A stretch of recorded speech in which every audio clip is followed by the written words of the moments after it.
গরমে হাঁসফাঁস অবস্থা। ভাবছেন বৃষ্টি কেন হচ্ছে না?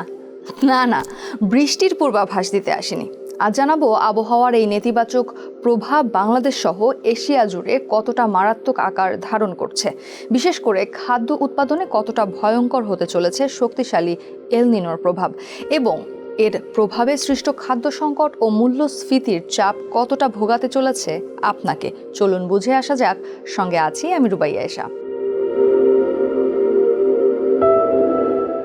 এল নিনো মূলত জলবায়ু প্রক্রিয়া, যা বৈশ্বিক আবহাওয়া, বায়ুপ্রবাহ এবং বৃষ্টিপাতের স্বাভাবিক গতিপথকে সম্পূর্ণরূপে ওলটপালট করে দেয়। বিশেষ করে প্রশান্ত মহাসাগরের মধ্যাঞ্চল ও পূর্বাঞ্চলের সমুদ্রপৃষ্ঠের তাপমাত্রা অস্বাভাবিকভাবে বৃদ্ধি পেলেই এল নিনো ঘটে।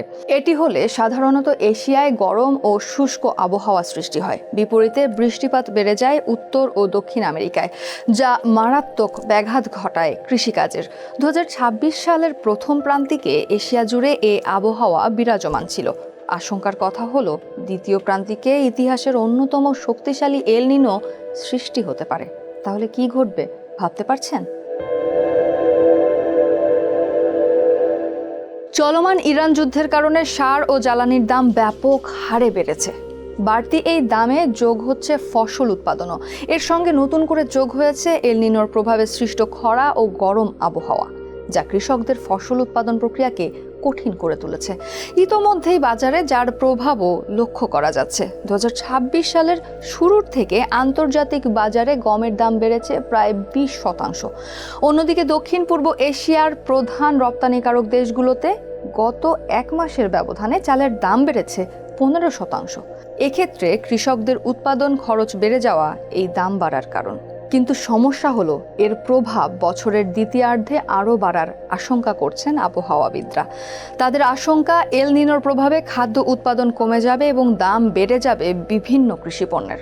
কেননা ভারতের প্রধান শস্য উৎপাদন অঞ্চল, অস্ট্রেলিয়ার গম চাষ এলাকা, থাইল্যান্ডের ধান ক্ষেত এবং ইন্দোনেশিয়ার বিশাল পাম তেলের বাগান সবখানেই অতিরিক্ত গরম ও স্বাভাবিকের চেয়ে কম বৃষ্টিপাত হচ্ছে। ফলে ক্ষতিগ্রস্ত হচ্ছে ফসল। অনেক কৃষক চাষের পরিমাণও কমিয়ে দিচ্ছেন।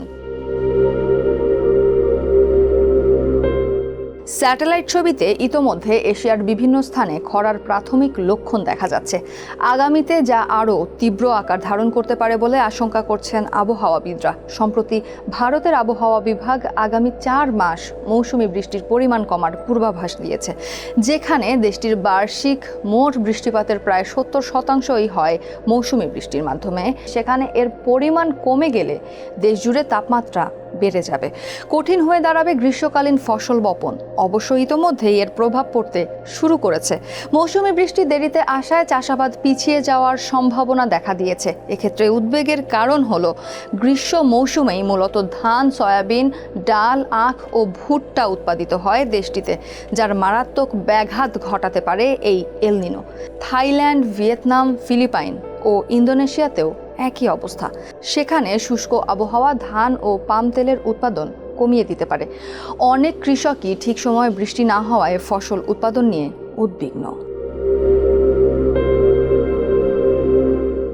বাংলাদেশে সরাসরি এল নিনোর প্রভাব ভারতের মতো সব সময় না পড়লেও অর্থনীতিতে এর পরোক্ষ প্রভাব রয়েছে।